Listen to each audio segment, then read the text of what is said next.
Hello and welcome to WCSN's coverage of ASU D1 hockey. I'm Nicole Vasquez alongside Troy Lynch, D1 hockey analyst. Ready to talk some ASU hockey, Troy? Oh, absolutely. The Sun Devils are 14-1 after defeating Colorado and Colorado State this weekend, despite missing a few key players. Ryan Ostertag is still out, Patrick Yuda's out, Chris Burkemper out. With that, we got to see a few new players enter into the lineup. Who stepped up and stood out to you, Troy? Well, it's going to be newcomer Ryan Belanger. Right now, he leads the team in points. He has 9 goals and he has 14 assists. But the one statistic that really stands out is that he only has 2 penalty minutes. So that means he's constantly on the ice, not putting himself in a bad position, and he puts the puck in the back of the net. I mean, we all knew he was going to be good because he did transfer from Northwestern, which was an NCAA D1 hockey school.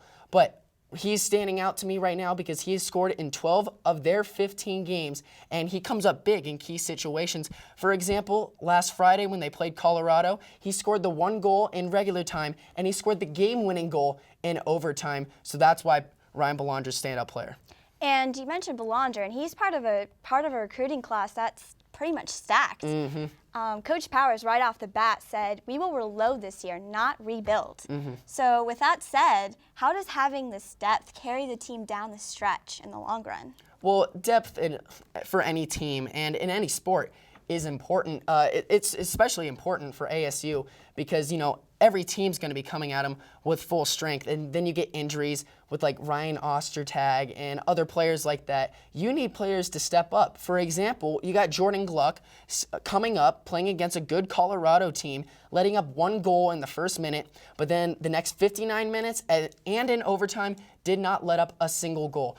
And he's a freshman, so it's really like just warming that you can have a freshman come in and then you can be confident that he is going to play well. And you did lose some, or not we, but ASU did lose some players last year, really big players.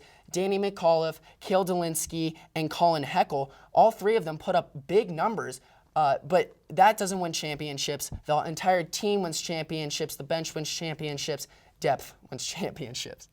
Now, ASU's got a 3-game series coming up this week. They play Rutgers and Stony Brook is ranked number 5 and made it to the semifinals last year. Do you see ASU coming out with 3 wins? I mean, it's possible. It's always possible for ASU because they are so deep, but I think the 2 things that they need to do in order for them to go 3-0, the first one is Robert Levin. He needs to play out of his mind. He's been playing really well, really consistent this entire year. He was the reigning Rookie of the Year last year, so he's going to have to play well. And the second thing they need to do is they need their chemistry just to be out of this world again. I mean, Coach Powers, he's still changing up the lineups a little bit, you know, still trying to figure out what works. But every week the chemistry is getting better, so hopefully, you know, they click this weekend, and, you know, that's the second factor. But, you know, my prediction for this weekend, I think they're going to beat Rutgers easily. But it's going to be a challenge when they're playing Stony Brook because they are out for blood after losing to ASU in the semifinals last year.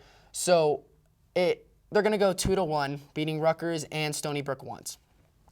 So you heard it from Troy, chemistry and goaltending. That's all we have time for now. Thanks for watching.